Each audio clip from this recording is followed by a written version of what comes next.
নমস্কাৰ, মই মৌচুমী ঘোঁৰাচী। সামাজিক মাধ্যমত চৰ্চা হোৱা, ভাইৰেল হোৱা এটা বিশেষ ভিডিঅ' ক্লিপ, সেই ভিডিঅ' ক্লিপটোক লৈয়ে মই আজি কেমেৰাৰ সন্মুখলৈ আহিলোঁ। ভিডিঅ' ক্লিপটোত দেখা গৈছে যে এগৰাকী শিল্পীয়ে, নাম তেখেতৰ প্ৰিয়ংকা ভৰালী।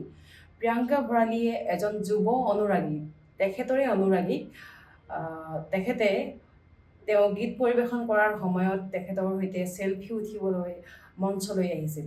আৰু সেই কথাতে ক্ষুণ্ণ হৈ প্ৰিয়ংকা ভৰালীয়ে, তথাকথিত বুলিয়েই কৈছোঁ, যিহেতু নেকি শিল্পীয়ে সদায় মানুহপ্ৰিয় হ'ব লাগে, তেখেতে মানুহপ্ৰিয় যে নহয় সেইটো প্ৰমাণ কৰি দেখুৱালে ভিডিঅ' ক্লিপটোত। তেখেতে দেখা পাইছোঁ আমি ভিডিঅ' ক্লিপটোত যে তেখেতে হাতখনেৰে ডিঙিটোত ধৰি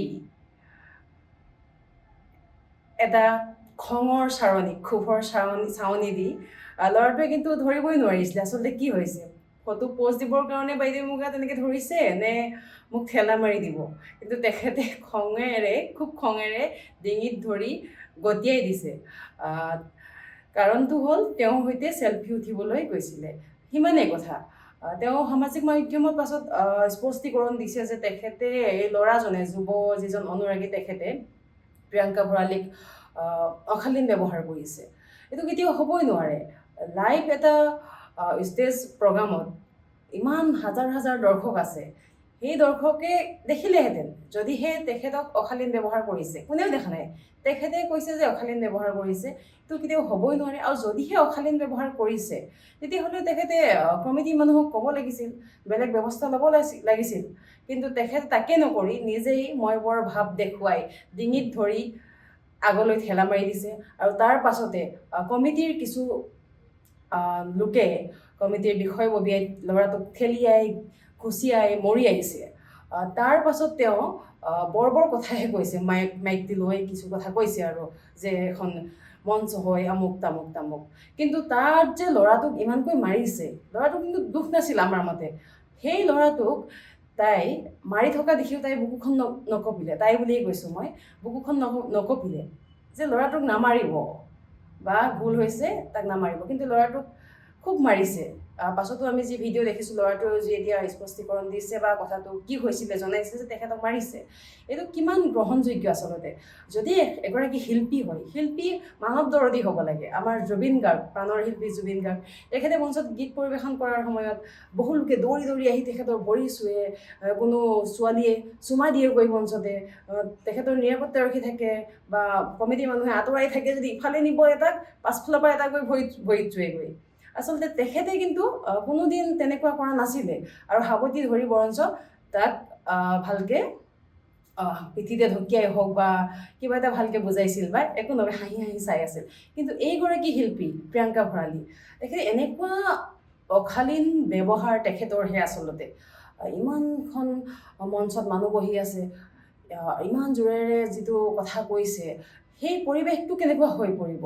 তাৰ পাছত তেওঁ হাজাৰ গান গাওক, হাজাৰ ধুনীয়াকৈ গীত গাওক, কিন্তু পৰিৱেশটো প্ৰথমতেই তেওঁ বেয়া কৰি ল'লে। আৰু মানুহখিনিৰ মনত এটা বেলেগ এটা ভাৱ আহিলে তেওঁৰ প্ৰতি, যে শিল্পী এনে নেকি, এনেকুৱা উচিত নেকি, শিল্পী কেনে হ'ব লাগে আচলতে। প্ৰিয়ংকা ভৰালীৰ পৰা যিটো মানুহে শিকিব লগা আছিলে, কিন্তু প্ৰিয়ংকা ভৰালী কি কৰি দেখালে? এয়াই শিকিব নেকি শিল্পীৰ পৰা? সেইখিনিকে মই ক'ব খুজিছোঁ, শিল্পী হ'লে মানৱ দৰদী হ'ব লাগিব। যিমানে যি হওক, মাটিৰ সৈতে মিলি যোৱা শিল্পীহে আচলতে আজিৰ সমাজত স্থান পায়। আৰু ইতিমধ্যে আমি তামিলনাডুৰ যিজন শিল্পী ছুপাৰষ্টাৰ, তেখেতে প্ৰথমবাৰতে ৰাজনীতিত ইমান বৃহৎ জয়। আচলতে তেখেত মানৱ দৰদী, মাটিৰ মানুহ। শিল্পী আচলতে তেনে হোৱাই উচিত। ইমান দূৰলৈকে মই বাৰু নাযাওঁ।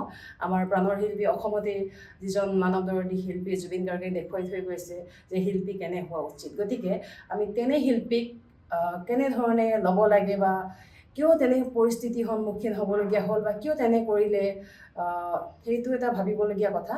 আৰু ভৱিষ্যতে আমি ভাবোঁ শিল্পীগৰাকী অলপ সংশোধিত হ'ব লাগে বুলি প্ৰয়োজন আছে। এই কথাখিনিত আটাইখিনি জুকিয়াই চালে দেখা যায় যে প্ৰিয়ংকা ভৰালী আচলতে এগৰাকী অহংকাৰী শিল্পীহে নেকি?